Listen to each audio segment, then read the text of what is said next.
لیکن ایک بات بہت ضروری ہے جس میں بہت کوتاہی ہوتی ہے اور بہت ہی زیادہ کوتاہی ہوتی ہے، اور وہ یہ ہوتی ہے کہ ہم لوگ زکوٰۃ کی تاریخ مقرر نہیں کرتے۔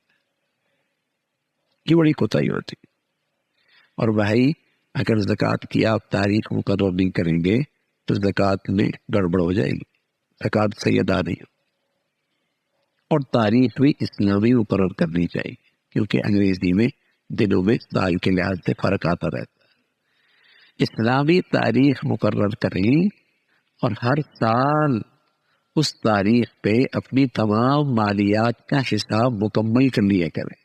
مثلا یکم شعبان ہے، آپ نے 10 دن پہلے سے اپنی تمام مالیات کا حساب کرنا شروع کر دیا، اور یکم شعبان کو آپ کی مالیت کا حساب ہو گیا کہ آپ کی کل مالیت اتنی ہے اور اتنی زکوٰۃ بنتی ہے۔